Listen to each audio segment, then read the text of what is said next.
Hello, welcome back to HWLRADIO.com. You're here with your main man Hollywood. And this video here has been kind of sitting with me for a minute. So I know y'all ain't got a chance to witness these videos because now she done picked up a lot more traction. And at the beginning, I thought she was lying. So I really didn't press it. But then again, I was listening to her and I saved it for a reason. Because I was like, man, she's coming out with some real details, juicy. And then it seems like she, you know how like you can hear somebody tell a lie, you just know for a fact that it's a lie.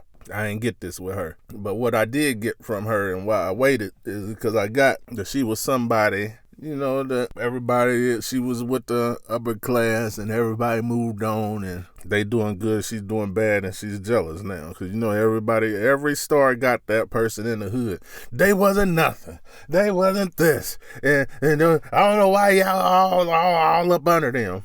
So that's what I was looking at. But I ain't gonna hold y'all up too long. So I just wanted to give y'all the introduction. So I will be following her. Y'all go ahead and tell Jaguar Wright, let me get an interview because we gonna put it all out there. And I was like, let me give her roses while she's still here. Because normally when somebody does this, in a matter of time, they gone. Some kind of way. So, when I seen Talib Kweli come out, and I seen a couple other people come out, but nobody said that she was lying. Nobody challenged her that she was lying. So, without further ado, here goes Miss Jaguar Wright, and she can sing beautiful too. But here she goes right here. And I don't care if YouTube demonetizes it. They do all kinds of stuff. Because I got my podcast, HWLRADIO.com's podcast. Y'all go ahead and check that out. It was Hollywood Live, Hollywood KC27 Live's podcast, but it's HWLRADIO.com's podcast now. And this will be on the radio, and this show will be on the radio station. But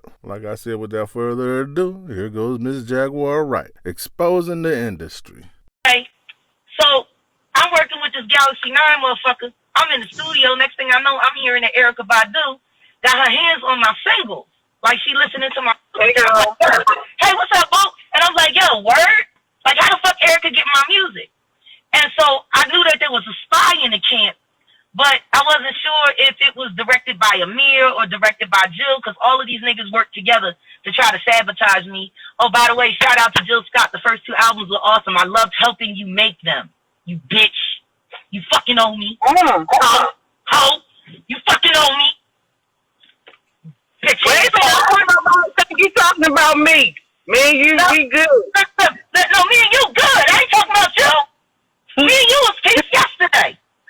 I'm talking to these other motherfucking farmers who want to sit here and call and threaten a woman. Now they want to talk on my dead son? Now they want to talk on my dead. These niggas been sending me threats, yo. These niggas, these pussy ass motherfuckers been sending me threats, and I'm telling you, I'm ready. I'm telling you, this ain't what you want. I promise you, motherfucker, this ain't what you want. See, that's what I've been trying to tell people. Like, this is the reason why people be silent, because when they do speak their truth, Damn, that fucking bitch ass hoe, that getting in the way ass hoe. When that song first came out, everybody fucking thought it was me. That bitch was on my swag so tight. I thought we was friends. But how can we be friends when you fuck everybody I've been with? Who the fuck goes behind their girlfriends? You fucking went in for my cousin fucking man. You gave him a job, but that's why that nigga robbed you. Ha ha. That's why you had to file that police report. Ha ha. Because you left thinking that that nigga was gonna be loyal because you was taking him up. See, that's what happens when a bitch leaves with her fucking pocketbook. See, when you gotta buy dick, you better have a warranty. You better have a warranty when you buy dick. Fucking bitch. Who the fuck do that? Like, I am not here to vet good dick for you. That's not my position. I'm not your fluffer. I'm not your dick vetter. Oh yeah, let me go behind Jazz because she be picking all the bomb ass niggas. Bitch, get the fuck off my Steve. Fucking whack ass hoes. I'm tired. I'm fucking tired, Natty. I'm tired. Well, all I know is that I'm glad you're speaking your truth. I don't want you coming out of that peaceful space that you was in. And I know you're upset about it. These niggas is threatening me. They got people calling me, asking me, oh, so what's your end game with this? What do you want to do with this? Well, how much money are you looking to make? I don't want no money. I don't want no money. Well, how are you gonna make money in music after this? Because you're gonna be blackballed, nigga. I've been blackballed. Exactly. That was the whole problem. Can you be more blackballed than blackballed? How can you threaten me with something you already done? Nigga, I'm one of those niggas that ain't got nothing to lose, see? Right. See, they done forgot about the code of the street, see? They done forgot about how the street work. Well, they ain't from the streets. No, I know they ain't from the streets. You know what I mean? But somebody got to teach them. You know what I'm saying? You got to learn. You got to learn sometime. You got to learn. These niggas is pushing 50. You got to learn. They too fucking old to be this stupid. What the fuck would make you think you gonna sit here and run me for filth for 15 fucking years and I would never go ahead and nothing to say about it? That's what they doing. Them niggas have cost me millions of dollars. You care about my fucking kids, but you take food out their mouth? After everything I've done for them, I'm the only artist that ever sold any records on their fucking label. On their fuck-ass label. Dice sold, what, 13,000 copies? Overall? The Jazzies ain't even sell 1,000. I think it was like 600. Jaguar Wright first week numbers, 95,000, 70,000, 60,000, 50,000, 50,000, 75,000, 60,000. Oh, yeah. I sold them records, yo. I can still sell them records, too. Your shit's classic. And I produce better than all of y'all niggas now because I actually learned from Rich. Y'all used Rich. I learned from him. I've improved. Watch and learn, bitches. They asked me what I wanted. Listen to me. They asked me what I wanted. They sent somebody to ask me what I want. You know what I told them? I want them down. I want them over. I want them off television. Did we find Flo Brown yet? I want them. I'm still looking for Flo. I'm getting there. I put an ad. Like I ran an ad on that post because I'm going to find Flo Brown. I'm bringing her to Dallas, Texas. We are going to record at AOE. We're going to have cameras on the whole thing. We're going to be going live every fucking day. I'm going to show these niggas what real female hip-hop look like. I'm going to show these niggas. Flo Brown going to get her turn before it's all said and done. Malik would have wanted it. Malik is in his death insisting upon it that we do right by Flo. Right. Them fucking niggas, she was a 24-year-old virgin and she was never the same after she got off that fucking bus. I can't say no more about it because it wasn't my story. Somebody done already came to me and asked me if I wanted to do an interview. And I said, I can't do it without Flo. Flo gotta be in that interview for the story to be intact. Because whatever happened to her, me and her was separated. See, I never let Flo go on a road trip with them niggas without me. Because I knew what they were capable of. I knew how they like to play. This is your bunk in the middle of the fucking night. You know what I'm saying? You sitting there sleeping in this motherfucking tomb, tight as a hoe, trying to get some sleep, and you ain't got nothing to guard you but a fucking a little curtain sheet shit. Anybody can climb up on your shit in the middle of the night, and if you sleep heavy, you gonna catch a bad one. If you sleep heavy, you know that's why I always slept on the bottom bunk. See, nobody ever knew why I slept. I tell everybody, don't you take that fucking bottom bunk. I'm gonna tell you, this is the safety of the bottom bunk, women. This is how to survive a rap tour 101. Take the bottom bunk, preferably the bunks close to the front. So just in case you gotta run out, you can get to the driver and be like, yo, pull over, these niggas is fucking with me. That first bunk on the floor when you first walk in the door, that is the best fucking bunk. Because you can hear who's coming in, you can hear who's going out. If you're the kind of person that got swift eyes, they got street eyes, you'll see shoes. So you'll be able to identify who it is that's walking past your bunk or who's stopping in front of your bunk. This is what I don't get. Why everybody Let me finish. That's number one. You can be a watcher on that bottom bunk. Now, these are the upsides. If them niggas is running a train on a bitch right there in the middle, all you can see is the ankles. You ain't got to see none of that nasty shit. Them niggas fucked up my lottery tickets I don't know how many goddamn times. all that fucking ass I had to see. Fucking on my money. I couldn't play no numbers. All I saw was naked ass all the time. That's why I had to be on the bottom, so when I woke up, all I had to see was ankles. You know what I'm saying? That's why I couldn't wait to go solo so I could get my own bus, so I could get a good night's fucking sleep after work. Like, you gotta go through all of that shit, stage, meet and greets, all of this, the sign of autographs, then you gotta go this, and you gotta go that, boom, boom, boom, and then you finally ain't gotta talk to nobody. You finally ain't gotta see nobody. You finally can get on your fucking bus, and when you walk on your bus, it's a bunch of fucking deranged frat boys running trains on fucking, you know what I mean, desperate ass bitches, man. I mean, these bitches don't be fly. So all of y'all girls that think being a groupie is dope, it really isn't. It really is demeaning work.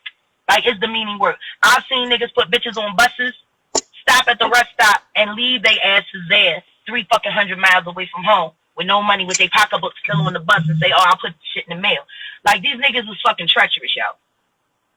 Well, the thing is, what you're saying is not new. Like, everybody done heard the story, so they coming at you, then they done pull a fucking snippet of your life, missing your whole point.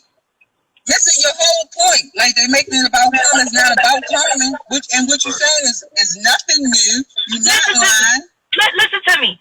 I did like the person said when they called me, because the person called me and said, "You spent 3 hours going in on the roots, and you mentioned Carmen for a second, and now it's all on Carmen." That's not my fault. That's karma. Right. Karma doesn't do etiquette. Karma doesn't have a press release. Karma doesn't have a publicist. When karma comes for you, it comes for you. And come home. If I went 3 hours on the roots and only 2 seconds on Carmen, and you know what I mean, reporters find an interest in that story, that's not my fault. That's not my fault. That's decisions he That's made. Karma. That's karma. He's a public figure.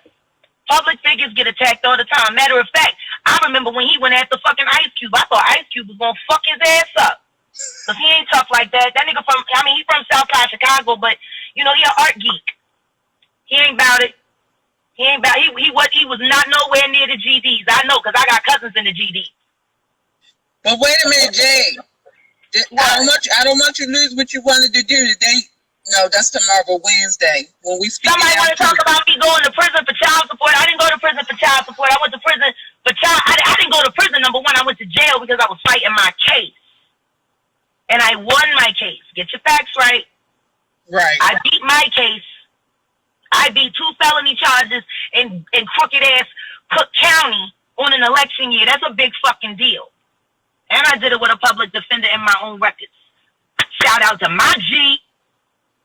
If you gonna talk about me, know your facts, yo. Know your facts. And as far as child support is concerned, I'll pay that pussy when I fucking feel like it. After he stole $2.3 million from me over the course of 6 years, why the fuck should I have to give him anything else? If you fucked up $2.3 million motherfucking dollars and you ain't got no money left to take care of our son, and I put you on, bitch, that's for you. Fucking tell him to come for me. You know what I mean? You want the money, that's fine. I'll get it all in one. I'll pay you like a stripper, hoe. You fucking want money from me? Pussy, you already robbed me twice.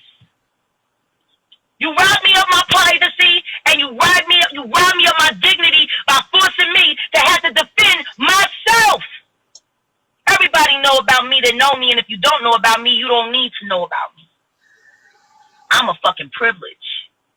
Everybody ain't supposed to know about me. Fucker.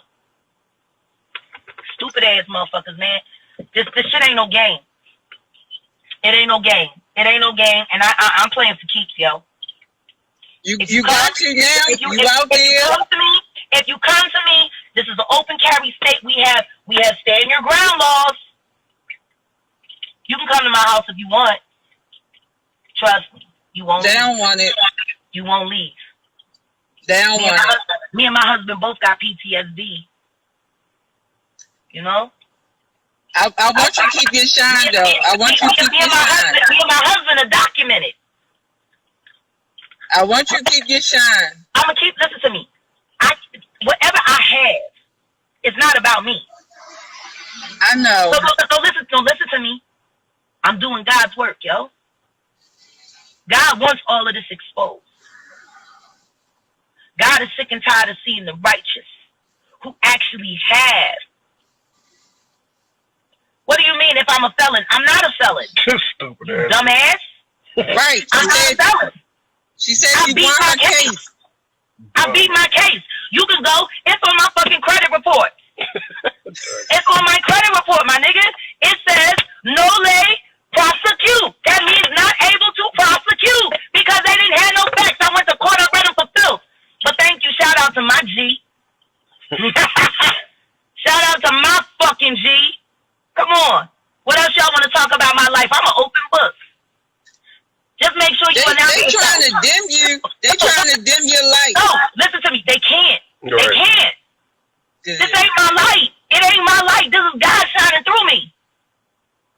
See? This ain't got nothing to do with me. But come on, let's talk about it. What you want to talk about, old Jag? You want to talk about how many girlfriends I've had? Who they are? Some of them still working. And you're transparent, so it don't even matter. When a person transparent, you can't use them against them. I'm transparent, bitch. You can't hurt me. We can talk about me. We can talk about me. My life is fun as shit, yo. Y'all think y'all be seeing shit when I'm on stage? You should see how I rock out in my real life. I'm probably one of the funnest motherfuckers in the world, and I don't front. I can't wait for you to get on stage, because I gotta come. Hell yeah, I got funny Malik B stories. I gotta go, because I gotta go get my run in. Right. I got a meeting. Like, I'm late. Right. I gotta get ready to go to the salon and talk to this dude about my product. I'm glad you're smiling. Smiling. Tom, always listen to me. Listen to me. I smile when I got a gun in my hand, too. Because I know I'm going to be safe. I ain't no felon. I ain't on probation. I ain't got no record. This is Texas. It's an open carry state. Everybody's got a gun in Texas. That's right. Everybody. Grandma got a gun. She got that Derringer. You roll up on Granny if you want to out Grand Prairie. That bitch will lay your ass down and run over you. Shit. Leave your ass a fucking roadkill on 20, yo. Everybody got a gun. Them buzzards coming. Shit, them buzzards gonna come and pick at your fucking eyes. I watched it. They fucking armadillos in the street all the time. This fucking Animal Channel shit down here, yo. I'm from Philly. Man, the first time I seen a coyote come and straight snatch a Shih Tzu out his yard. Like, I was like, yo. And my cousin Tawana, oh my God, I call her my cousin because I've adopted her. Actually, she my sister. I love her, my DeSoto family down here. She was like, that nigga food. That little dog, she better not leave that little dog out there in that yard because that nigga food. And I'm like, Tawana, what you talking about? She's like, I'm telling you that nigga gonna get eaten. That nigga is a snack. Right? You know, I'm like, why you wishing all this bad? See, why you wishing all this bad on this? She said, this is Texas. Sure enough, I lied to you not. Motherfucking coyote come out from the brush from where they was doing new construction. This nigga came up one. I'm talking about in a sweeping motion. He went boom, boom, boom, and ran the fuck off with that nigga back into the woods. This bitch was stunned. She went like this.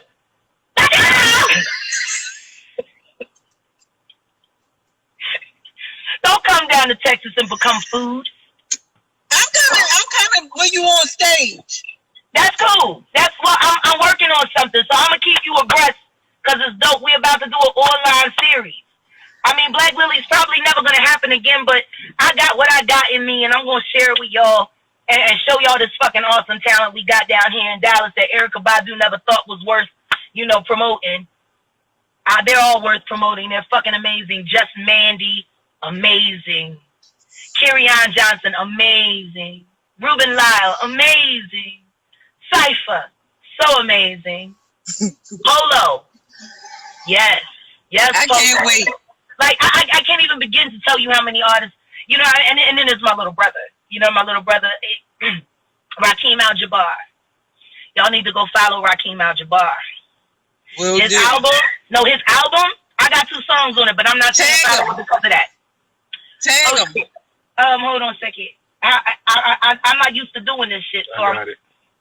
You got it, babe? Yeah. Okay, my husband is on, he on the logistics. I'll fucking work done. I gotta get ready to get my work in. right, go ahead. Do what you got to do. See this right here? This is my CBD peach sweet tea. I need some of that. I need some in my cup.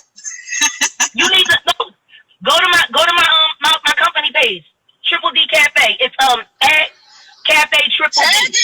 Tag it on here. Tag it, honey. My husband's gonna tag it right now. He's taking care of it. Okay. But I'm telling you right now, these products that I'm making, these CBD products it's changing lives.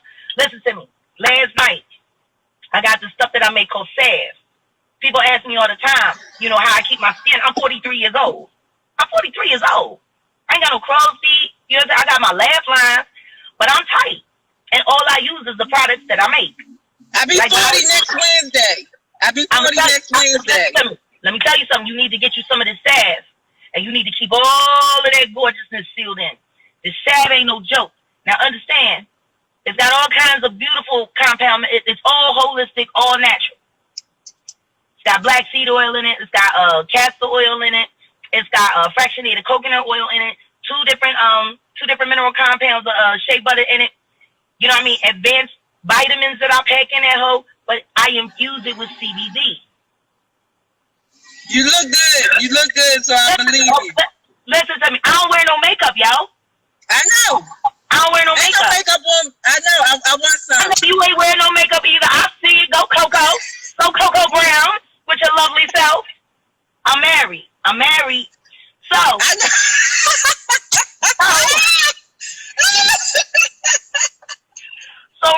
So anyway, so my mom got arthritis in her hands real bad, right?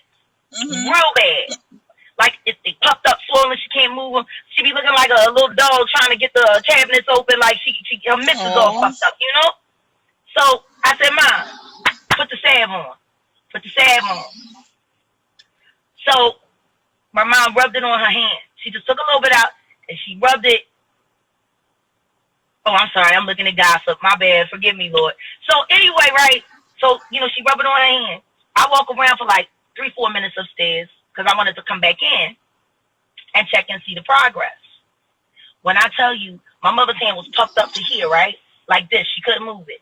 When I came back in the room, her skin went all the way back down to normal. You could see the bones in her hand, and she was sitting there going like, she said, this is a miracle. This is a miracle. Now, the next time my hands swell up, I got to take the before and after pictures because I need people to see this. This shit really is a miracle. Like my back, when I stood up this morning, because I got the scoliosis, my back was so tight when I stood up, my husband heard me, it was like, bah, bah. And my husband was like, damn, babe. I was like, I know my nerves, my pinched nerves, you know what I mean? Because I got curvature of the spine. I got the scoliosis. So I had 16 pinched nerves and my shit squeezes like this. That's why I drank and I took pills for so long, just to ease the pain. And, but I found a new way. I don't take pills anymore. I don't take alcohol anymore. I use my... You gotta put it in your bio, Jan. Make sure your husband put it in the bio. I'm telling you, go to the page. Everything in the page. Right. Go to the page. You gotta go to Triple D. I start doing cooking tutorials the 1st of September. So I'll be teaching people how to use my products. I make can of syrup. I make can of butter. I make can of oil. We make drinks. We're about to start our own coffees to go with the express. You can't get back on my live. Why not? They hating. But yeah, I do all of that. But let me tell you something. My mom's hand is still good. She got up this morning and took a walk. She took a shower, and she went sad. She took the sad from head to toe. My mom went out and did 2 miles this morning, yo. My mom's been on her ass for weeks, eating brisket and chicken, getting sassy and fat. You hear me? I told her, you looking round. You looking round like them M&Ms. And she done lost 10 pounds. She's 75 years old. Like, this thing really is a miracle. Like I said, I had that pop in my back before I left the house. My husband done rubbed it down. Do I look like I'm in pain? No. Do I look like my back was going? Do I look like my back was going snap, crackle, pop? I'm about to go out here and kill 5 miles right here on White Rock Lake. Wow. All because of my salve. I'm telling you, I'm onto something. These niggas talking about, you ain't never gonna make music and money again. Fuck music. Nigga, I make products, yo. My shit is bomb. So I don't need, why would I ever sweat a dollar when I know how to get a dollar? I've been getting dollars since I was 10 years old. I don't spend on no money. I don't have to. Well, girl, let me go. All right. I gotta get my exercise in. It's noon. We gotta go feed the dog and shit. We left him at home. All right. Go ahead. Morning. You have a good day. I will see you Wednesday, because Wednesday we letting women speak. I'm going to post the times tonight. Okay. I'm telling you right now. I'm going to be on there, because don't forget, I'm on Central Time. I'm an hour behind the East Coast. Okay. So the times I'm going to be on there is 6 o'clock a.m., which is 7 o'clock your time. I'm going to go back for an hour. I'm going to go back on at 11:30 my time, 12:30 your time for another hour. And then I'm going to go back on at 6:30 p.m. my time. So that's 7:30 p.m. your time. Got so it. I'm going to be on for an hour 3 times a day, every Wednesday, until I talk to every woman that's experienced anything from any of these fuck-ass niggas. I'm going to stand up for y'all. Because this story needs to be told. This story, I keep hearing too many things. Ever since I spoke about Flo Brown, yo, like 50 different women have been like, these niggas did this, these niggas did that, these niggas did this. Yo, this is an epidemic. And y'all niggas was the first ones posting about shame on R. Kelly. What your R. Kelly looking ass, nigga? What your R. Kelly looking ass is? Fuck out of here. No, we done. Bahamadia got a new record. It's called We Are Here. That video is so It ain't no going back now anyway. Ain't no going back. Ain't no going back. It's only forward. Shit done popped off. So let it be popped. Let it be forever popped. Yeah, it's on. Did it pop? It's on like motherfucking popcorn. We're going to get to the bottom of this, and I thank you for helping me. Round up everybody that you can, and please let somebody know if you say anything about my son. If you ever say anything about my son to me that is derogatory or negative, I promise you when I see you, I'm going to leave you where the fuck I find you. I promise you. You speak on Giovanni Jackie Emmanuel Wright again. Say it to my face. I will leave you where the fuck I.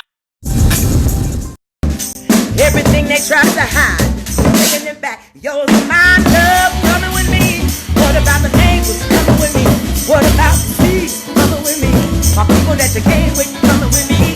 What about love? What about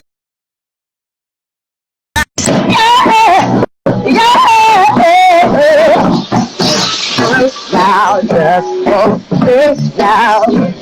Hey, until we get what we need.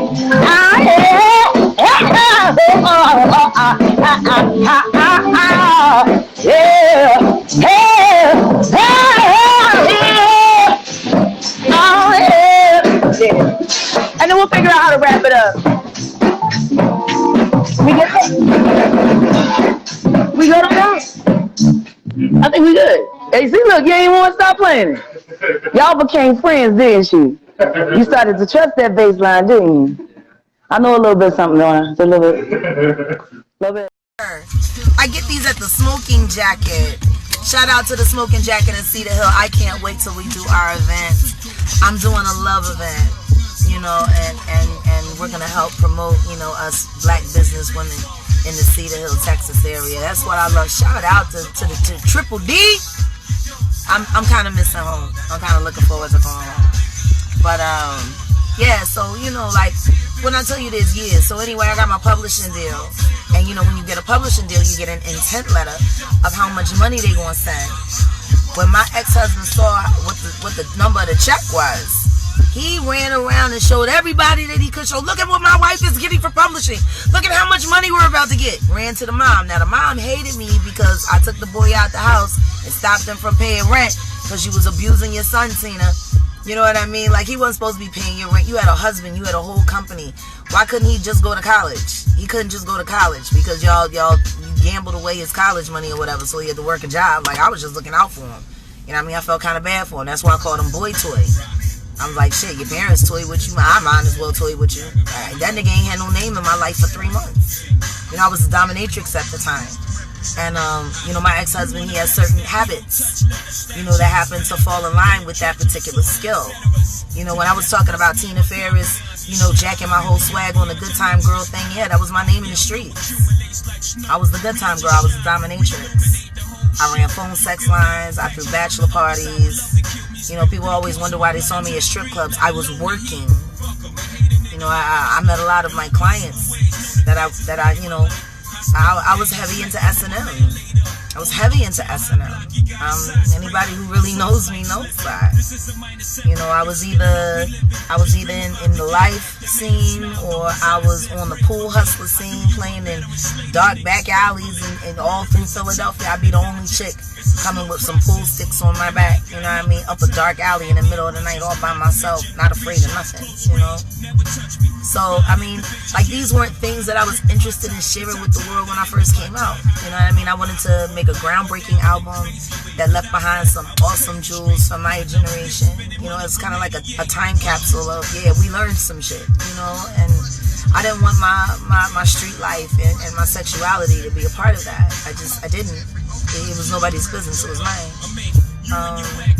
So yeah, you know, that's how that went. You know, so anyway, I get the publishing deal. Then all of a sudden, my ex-mother-in-law come over with a fruitcake. I didn't eat the cake. I threw the shit in the trash. I was like, I know she put poison in it. I know she put rat poison in it. I am not pool hustling.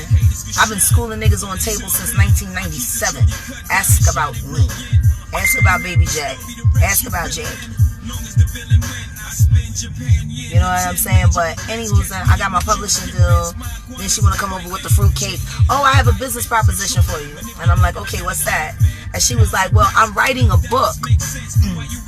And I want to self-publish. So I was thinking that you can just give me $60,000 in cash, and then you'll be you know, you'll be able to receive proceeds from the book, and as collateral, I'm going to sign over my husband's life insurance policy to you. Now, I thought that sounded bizarre. Like, number one, you hate me, but you want me to give you 60 G's for a book that you want to self-publish, and you have no history as a writer at all. Like, no history as a writer. You didn't go to school for creative writing. You weren't taking creative writing courses. You weren't doing any of that, you know? So you want me to give you 60 G's, and the collateral is, you know, now my ex-father-in-law, God rest his soul, he passed away the same, almost 2 years ago, same, you know, a couple months after my son.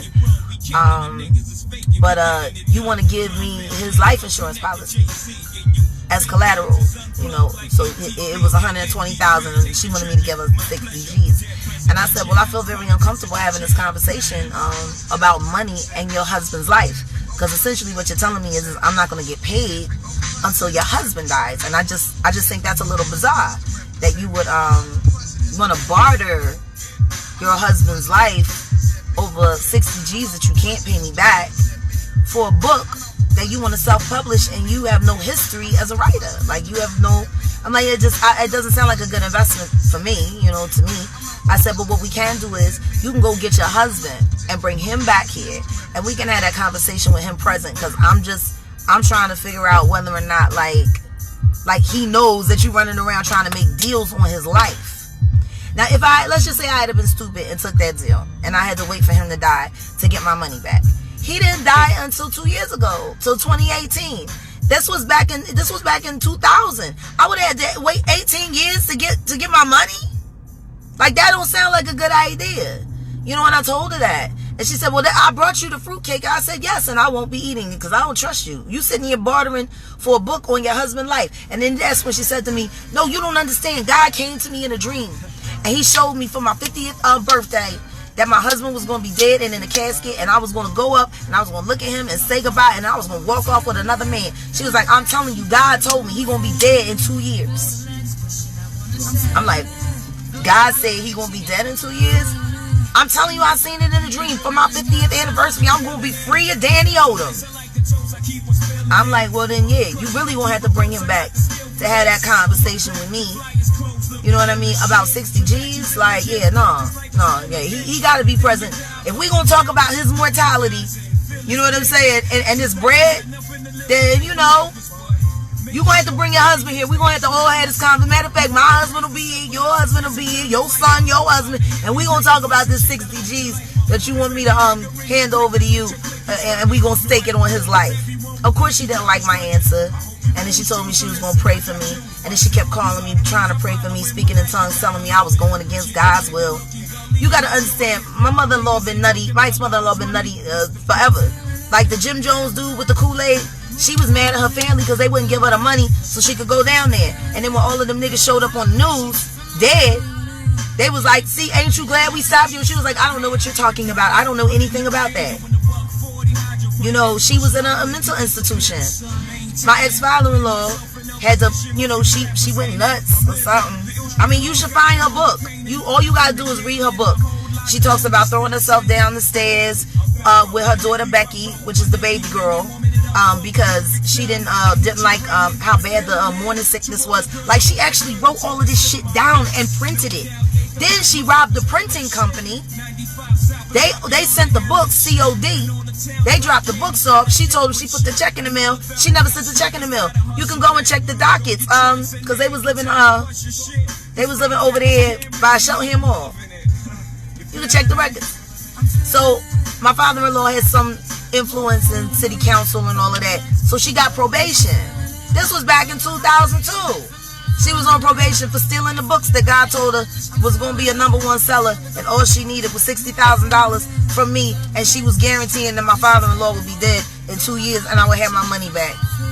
This is the kind of this, and so I went through the case that I went through, the child abduction case, to try to spare my son and to keep my son from all of this madness, because my ex-husband is just as crazy as his mother. Instead, I gotta go to court and fight phony charge after phony charge after phony charge. That's why I'm like, you know, for the people that got comments about my posts, just go back and Google my mugshot. Like, go back and Google my arrest record. I have been arrested for child abduction 4 times in 4 different states. I've been printed, booked in, all of that in 4 different states. The last time I had legal custody of my son in Dallas, Texas, but I lost custody because I was sitting in Chicago fighting a case that my ex-husband put on me, even though he had already moved to Pennsylvania. And there was no jurisdiction. There had been no jurisdiction. There was no chain of jurisdiction. I had legal custody of my son in Dallas, Texas, paid $15,000 to do so, and had to sit in jail anyway to prove my innocence over some nigga who filed phony charges when he wasn't even living in the state. Now, by the way, my ex-husband did get my son because I was in jail, and a week after my ex-husband got my son, all charges against me were being dismissed. Tell me that doesn't sound like my ex-husband and the police in Chicago working together. I don't know. But, you know, I beat the case. So the custody case of me being challenged for being an unfit mother because I was supposed to be a felon, that case was gone. If I had made it home before that case concluded, my son would have never had to leave Texas, which would have been great because he was on track to be on the AP program, and he would have graduated with not only a high school diploma, but an associate's degree. So he would have only needed 2 years of college and 1 year for a master's. But his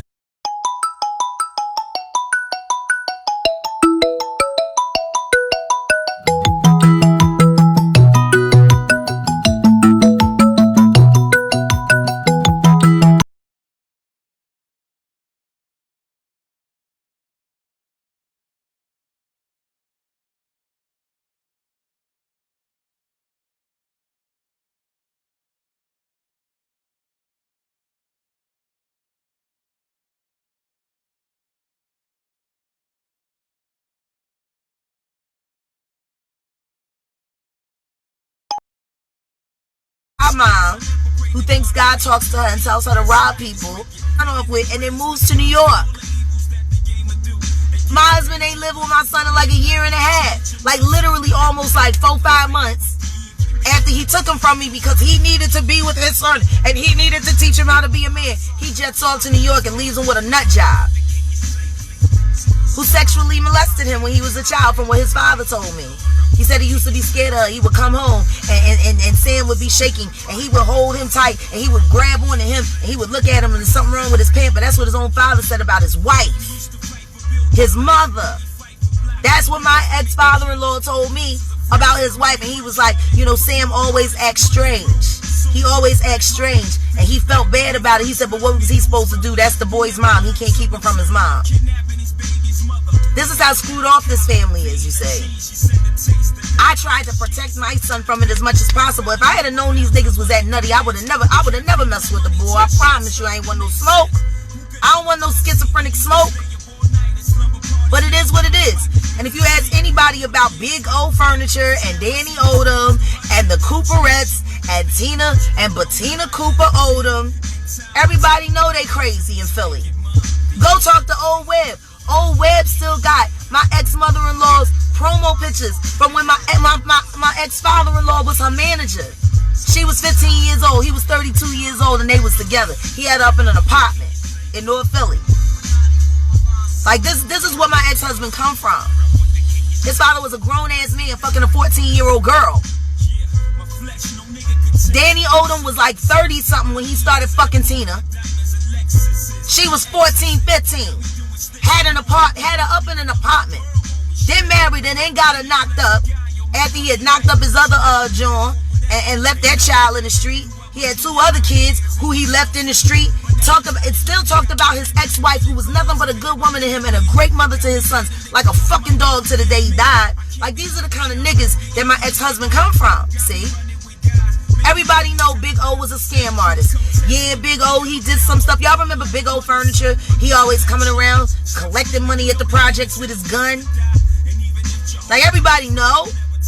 Big O, it was right there, 22nd and Lehigh, over there across the street from the damn, community center. They lost that too. Fucking around. They was always fucking around. When their ass got thrown out of the house. And we had to come get them. And my mother-in-law was sitting there talking about, y'all cops ain't supposed to be here. God said you got to get out. They moving their furniture out. I'm sitting there looking at my father-in-law sitting like this. I don't know what I'm going to do. And she's sitting up there, get up, Danny, and pray. while the sheriffs is throwing their ass out on the street. Who took them in? I took them in. Shit, my sister-in-law went to school. Like they really wasn't getting thrown out on the street.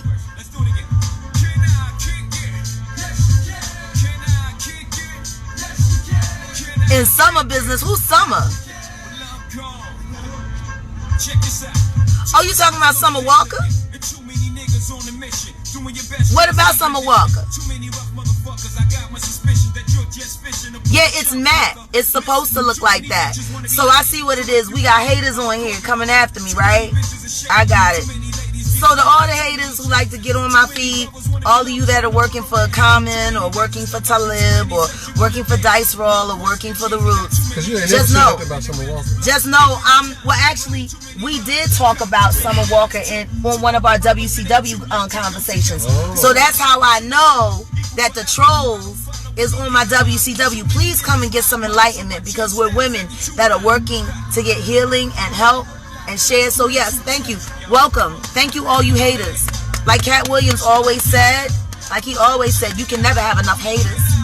If you have 100 haters, have 1,000. If you have 1,000 haters, have 10,000. You can never have enough haters, because your haters let you know you're doing something right. So thank you for your hate, and thank you for your love. Now, like I was saying, so, you know, after everything that I've been through with my son, we're having my deceased son, we're having his first birthday party and memorial this year. I wasn't able to do it last year. It was just way too emotional for me. But the family has made amends in some regards. But I'm the hater here. How am I the hater? Okay, feel free to unfollow me. Matter of fact, feel free to jump off this live right now. Like, you're not even necessary. So, the family has made amends in some ways, and we're trying to heal. A lot of people made a lot of mistakes. So even though nobody made it to my son's actual funeral 2 years ago, we're going to celebrate his life, and we're going to do the vigil that I didn't have the courage to do on my own. And to not have my son there, my only living son there, who wasn't allowed to be at his brother's funeral, who still has not got grief counseling, who was taken to some evil rally over there on Hawthorne Street in Frankfurt and forced to witness a murder, which he also got no grief counseling for. That's why I wanted my son to come home to Texas. So when all the family is there, we could go to group counseling together, because there's a lot that needs to be healed. There's a lot that needs to be mended. But see, my ex-mother-in-law don't want to let my son go, because if she lets my son go, then my ex-husband will stop paying half of her rent, and she can't afford to pay her own rent. She can't afford to pay her own rent.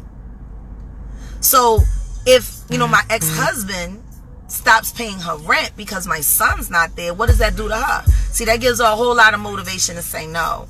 Now, see, there are more video clips, because that video clip that I showed you, it was only 1 minute of like 12 minutes. Like, I even had when the police walked up. And if you look and see who I tagged on that video, and if you look and see how many times I hashtag CCDOC, anybody, anybody who really wants to know what happened with my son, Google my mugshot, look at my case. Oh, wow. There go that Sav. Sav done did it again. Sav is healing people, boy. Did you see that? Isn't that a blessing? Man, happy Sabbath, man. That's Sav. So anyway, somebody just thanking me for the salve, for Jag salve, and they said, they hooked up their family member, and their family member's tight, like, to know that I developed a product that can actually help people heal themselves without needing medication and all that. It's just a blessing, you know what I mean? Jag salve, shout out to Jag salve, shout out to Triple D Cafe, because we doing it, we doing the right thing, we doing holistic, you know what I'm saying? We living that mellow life, but we doing it well. But yeah, just Google my mugshot, Google my case. I'm still, because of the COVID, a lot of court proceedings got pushed back. So I think I'm actually, while I'm doing my documentary and all of that, I think I'm definitely going to pursue my case against Cook County State's Attorney's Office for trying to destroy my life and destroy my career over bogus charges made by a man who still wants to be with me and is mad that I'm back on my JO and he can't get none of that cash. He's really jealous of my husband, though, is who he's jealous of, because he always got so much to say about my husband. He ain't never spoke to my husband, and he got to call him names and all. I'm like, what is that all about? Like, why are you so mad? But then again, every other man that I've been involved with since he and I separated, he go and troll on their Facebook pages and stuff like that, and I'm like, why as a man are you so interested in who your ex-wife is spending time with, and then for, like, in the rest of that video, I might put that clip up when she, the police asked what my name was, and I said my name is Jacqueline Suzette Wright Johnson, and she said, oh no, I don't know about no Johnson, I don't know, that ain't her husband, you ain't her husband, and my husband's like, the hell I'm not, I'm her husband. we married, we's married here, we's married. And it's like, why are you, like, acting like a Holocaust survivor, like, denying my marriage? Like, what did my husband do wrong to you? Y'all don't even know him. Like, why y'all hate the Major so much? Because he loves me? Because he's good to me? Because he loves my son? He hasn't even been able to have a chance to be with him, and he already loves him. He was crying this morning at what happened and everything that happened, and him and my son, they had their own private conversation, and that I was grateful for. Because, he needs to be able to get to know his stepfather for himself without his dad calling him a faggot and saying that he's a bitch and saying that he's a broke ass and saying that he's crazy and he's in the military and he's going to kill you all in your sleep. Like, these are the kind of things my ex-husband says to my son about my husband, who he's never met. Never met. I will find Flo Brown. I promise you that. I will find Flo Brown. Bet that. Malik demands it. Malik demands that I find Flo Brown. Yeah. Like, this is how much these Roots niggas hate me. That they gonna go and pay my ex-husband a little attention and probably promise him they gonna buy a bunch of clothes, when I say it, and make him look good at his job. Yeah, just go make sure Jag busy. Yo, start that shit. What's funny is the other thing that I didn't disclose is that my son, what was it, almost 2 weeks ago, asked us to come up here and pick him up. He said, Mom, I'm ready to come home to Texas. I was like, you sure? You don't have to come. You can wait till Thanksgiving like you said. He was like, no, Mom, I'm ready. I'll be ready on the 14th. I was ready to come get him sooner, but he said the 14th. So this trip that I scheduled it all around being here on the 14th to pick my son up so he could go home. Like, he was really excited to meet the puppy. He was so excited to meet King. You know what I mean? Like, we were going to go to Andretti Raceway out the Colony. Like, we had plans. And then I show up on the 14th just to make sure he still wants to go, to let him know, you got a couple of more days to pack before we leave. Here's your stepfather. He's been waiting to meet you. And she's like, yo, you can't go outside. No, don't go outside. No, I don't know him. This is my husband. That's not your husband. You don't got no husband. I'm married. Everybody knows I'm married. We've been married almost 2 years. But I'm not married. That's not my husband. My name ain't Johnson. It's all a fake. It's all a scam. It's all a scam because, if my son leaves, that no good son of yours gonna stop paying your rent. Yeah, it's gonna probably have to move it to a homeless shelter. That's what it's really hitting for, Ma. That's what it's really hitting for, Bettina Cooperette. With your failed singing career, always trying to jock my damn shine. You're trying to jock my shine for the past 20 years. Get your own shine. I don't know, make a gospel album or something. Do a speaking tongues medley or something. And speak tongues in every language you don't know. I don't know, do something. Go get a life. Stop fucking with my son. Stop telling him that if he leaves with me, I'm going to get arrested again. Stop telling him that you're going to have me locked up over child support. You want child support? I'll cut you a check. Come and get it. I'll cut you a check. That ain't no problem. I don't know why you need a check after all the money that you raped and robbed and pillaged from me. After you bankrupt me, I don't know why you would need more money to take care of our child who you wanted so desperately. You make $105,000 a year or something, right? And you need child support from me, but I'm supposed to be broke. I was in jail and you want child support from me while I'm in jail and you making like 100, 105, 110. If you a single man making $105,000 a year, you really shouldn't need child support from anybody. You shouldn't. You should be able to take care of you and that child as a man. What would you need the money for? $105,000 a year for a single father and one child? Y'all can ball out. Why would you need money from me while I'm in jail? Oh yeah, for a crime I didn't commit. For charges that you pressed on me. Fuck out of here. Y'all niggas gotta know what it is. So, anybody who really, really, really gives a damn about my story, who gives a damn about my fight and my struggle, know this. Every time I went to release a single, I got court paperwork about child support. Even when my son was living with me. Even when he didn't have my son. Even when I was taking care of my son and he never paid me. He paid me child support for 2 years after the assault case. When he punched me in my face and he busted my lip. I was about to pick up the chair and bash him in his head, but something said, you know what, call the police. So I called the police. The police showed up. My ex-husband ran. That whole case was there. Now, he went through a lot of trouble to have his record expunged, but I still have the pictures from when he, because he snuck me.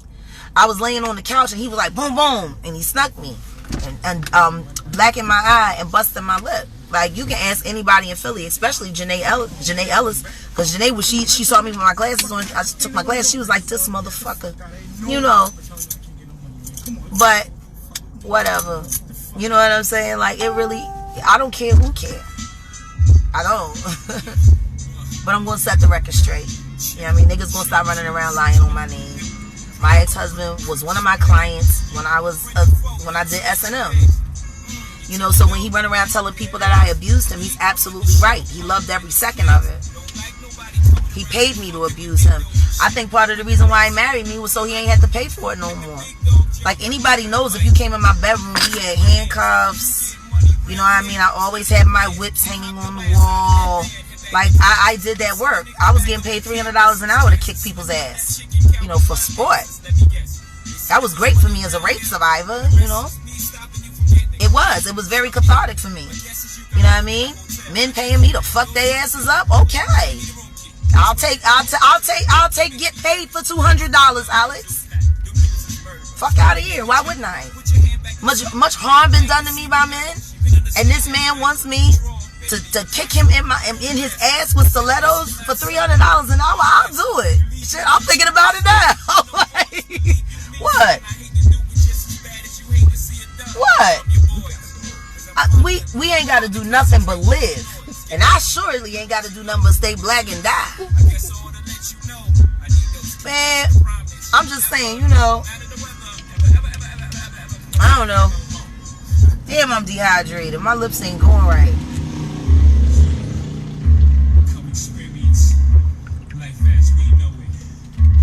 If y'all had any idea. See, I was the baby dad in this situation, and he was the baby mom. Because every time I get paid, if I wore a new pair of sneakers, he wanted some money. He wanted some money. He wanted to go shopping. That nigga stayed shopping. Anybody know my ex-husband know that bitch ass was always shopping for some tight ass fucking pants. Probably to hold his ass cheeks together so he wouldn't shit on himself from all that activity back there. You know what I mean? Maybe that's why his pants are so tight. I don't know no more. I don't give a fuck. See, I don't like this brand. I need somebody to find me a good matte lipstick. I know my girlfriend Vet. She developed something real dope. My girl Vet Cook down in Fort Worth, down in Funky Town. I gotta get that Vet. I need that lip balm. But yeah, I mean that's the problem, you know. When you live in the shadows and you don't like nobody in your business, other people get to create the narrative, you know. And if you don't speak on it, then whatever they say is looked at as fact.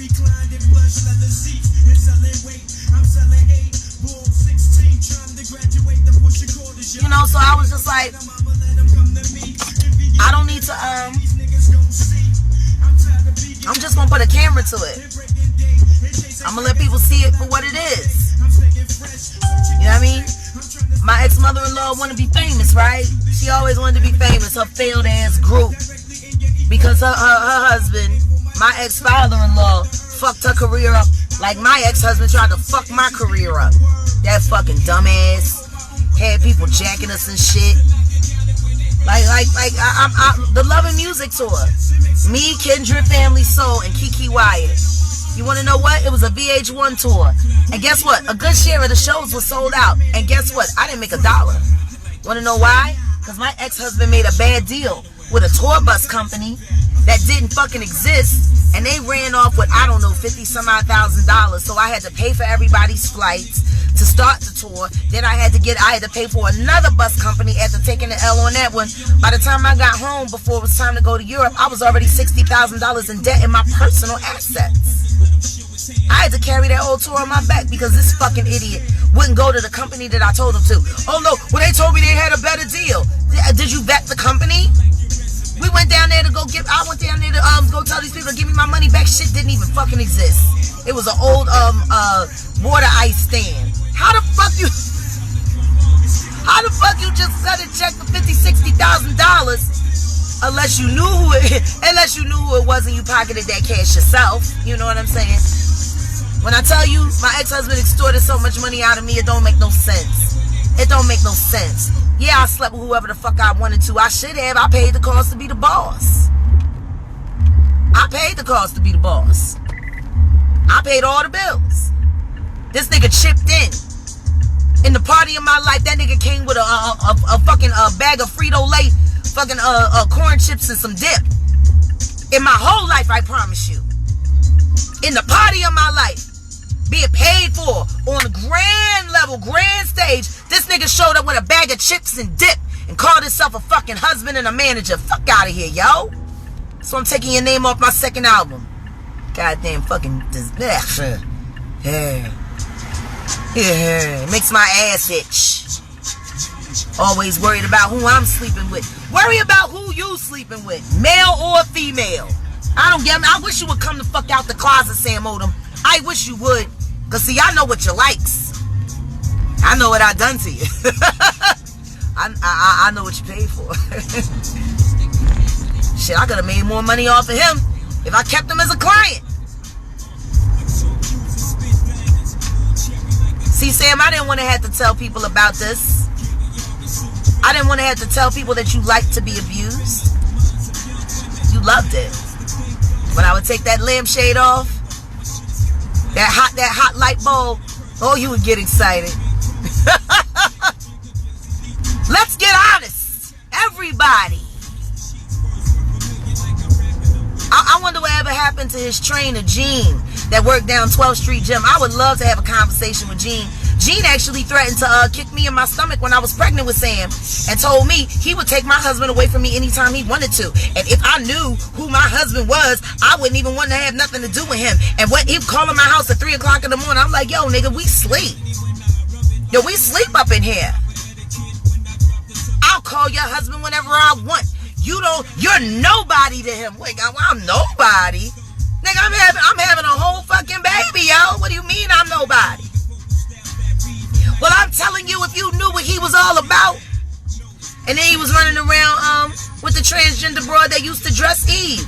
All up in my car, drunk and high out the Badlands, doing God knows what. Because you out the Badlands at 3 a.m. in the morning, only thing you doing is sucking dick and getting high. Like, that's it. What you doing with a transgender and you married? In my car, in my Jaguar. Fuck out of here. That's why I would always drive my Benz. I ain't like nobody knowing that chance I got. He was busy. He was already in love. He was already in love with Gene, the Puerto Rican boy with the bad body acne. Yeah, they was in love. You see, I got in the way. I came with a baby and messed it all up. Shout out to Gene, the trainer from 12th Street Gym. Holla at me. I'd love to go live with you. I'd love to talk all about how you threatened to kick me in my stomach when I was pregnant with my son. I'd like to talk about that. See, I ain't never want nobody to know all this stuff because it's messy. It's messy, but since we telling the truth, let's tell it all. Let's tell it all, Sam Odom. Let's talk about how tight you like your cock ring. Let's talk about that. Let's talk about that prostatitis issue you got from all that work you like to get. Let's talk about that. Thought you had prostate cancer. I bet you did. You done some damage to yourself, boy. I know you got me to do some of it to you. But, you know, I long since asked God to forgive me for my sins, you know. And even though I am a bisexual woman, I live a heterosexual lifestyle because I believe in the principle. I believe in the principle. Incoming call. Press the pickup button to answer. Incoming call. Press the pickup button to answer. It's my choice. You know, whatever I choose to do, it's my choice. It's my life. If I don't want to tell you all my business, I ain't got to tell you all my business.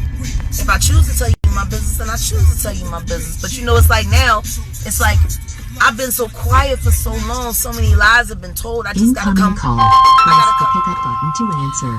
Incoming call. Hold on a second. Damn it. See, my family calling me. This is why I hate letting people know when I'm at home. I can't live my life. You know, so whatever the case may be, you know, everybody has the right. You know, what I would really love is for my ex-husband to come out of the closet and just admit the fact that he is at least a bisexual man. And maybe he could find some happiness. Maybe he would leave me alone, even though he run around telling everybody that I'm the only wife he ever gonna have. I don't know why. It was an awful marriage. You should create a better memory for yourself. It was terrible. Like, you know, that's what I'm doing. I'm creating better memories for my life. You know, that marriage was... I see the... Don't side seat. Please, baby. Don't do that. This is my city. I can drive this city in my sleep. So then don't check that. You know, I got my family calling me. See, now the family's about to get involved. And I don't want the family to get involved. I do my dirt by my lonely. I do my business.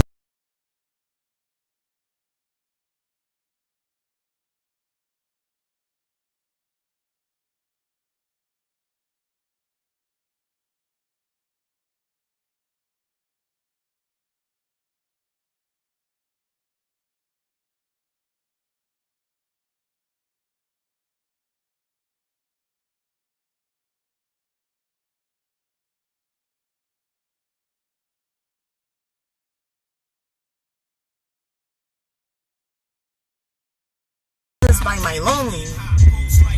Anybody who knows me from them streets back in the day, y'all know how I got down. I was the good time girl.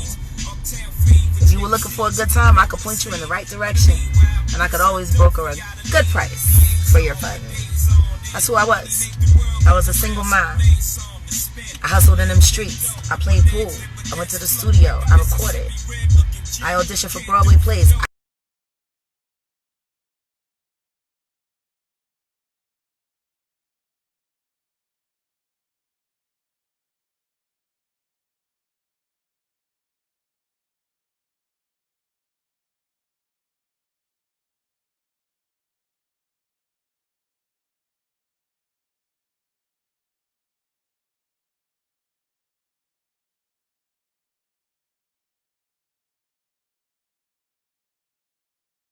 Always usually the most unpopular thing.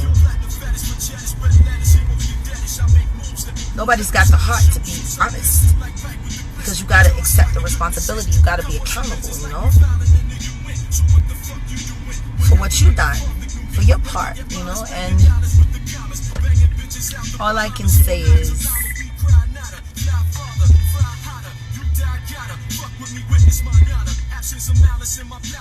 Summer Walker is under a contract. She has to decline.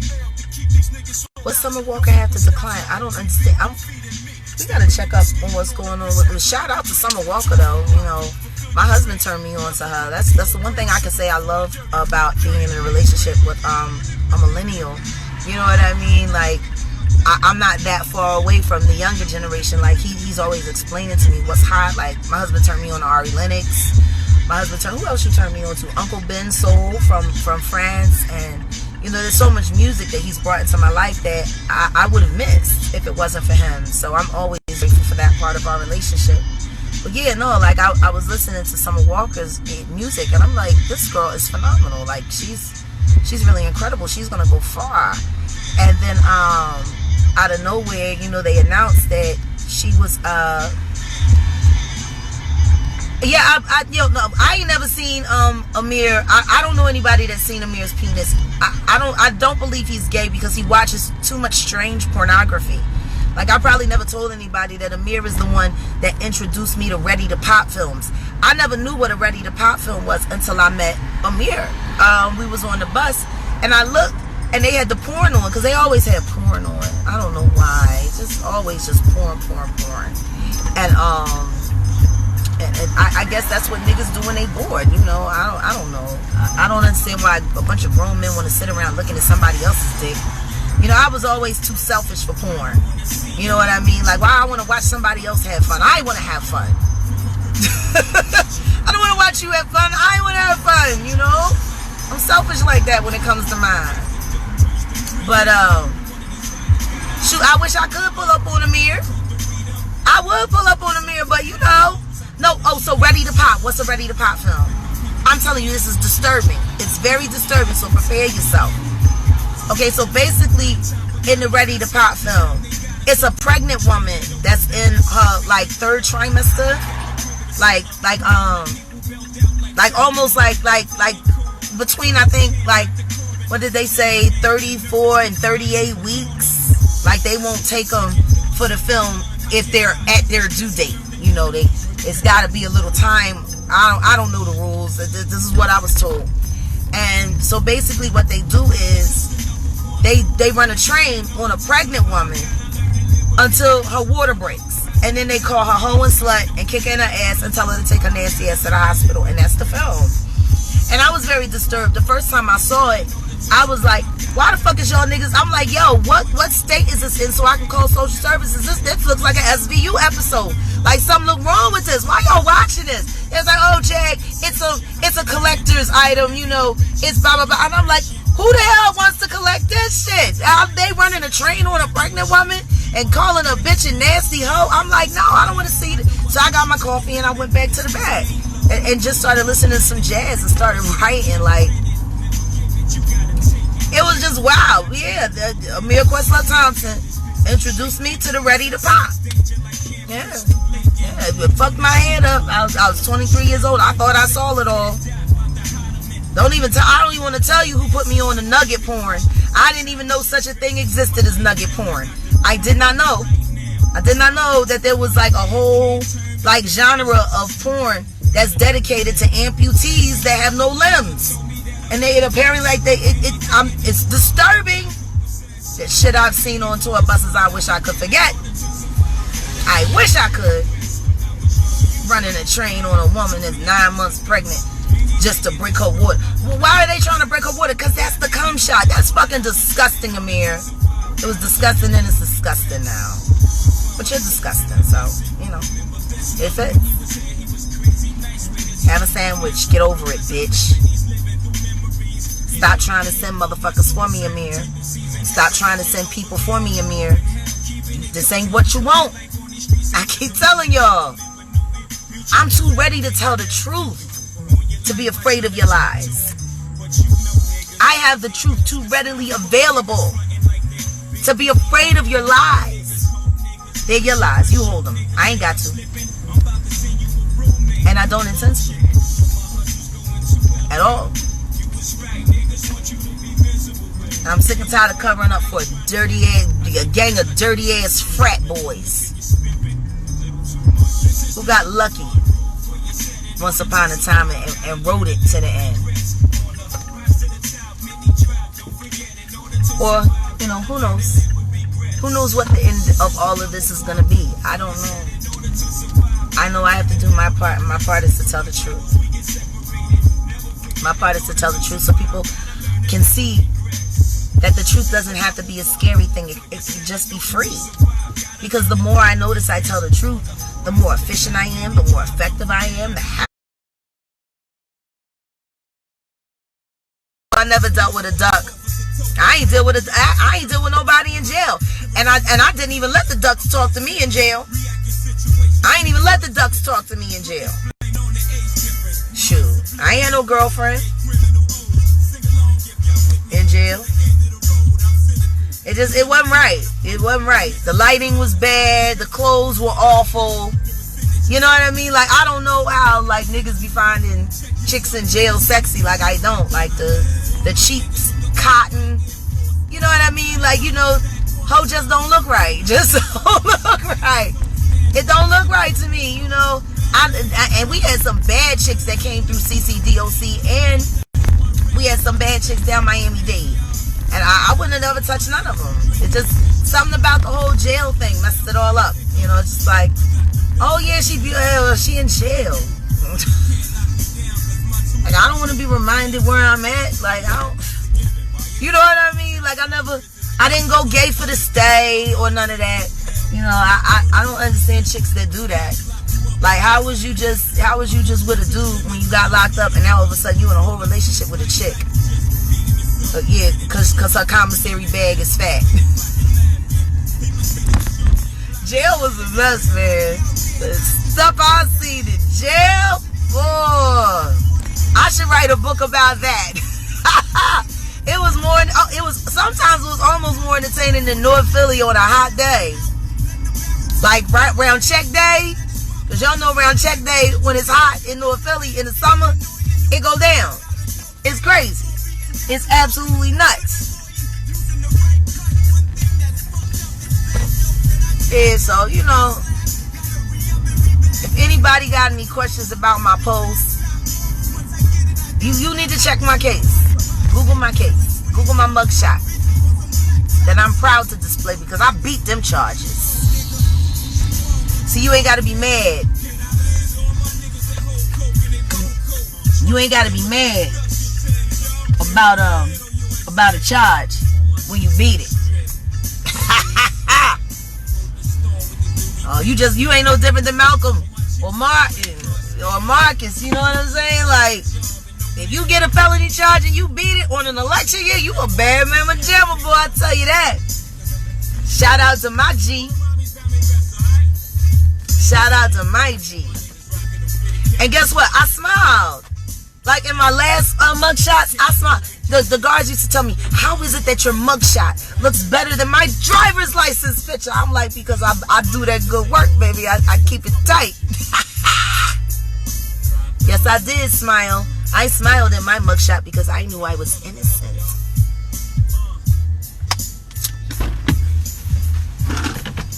So,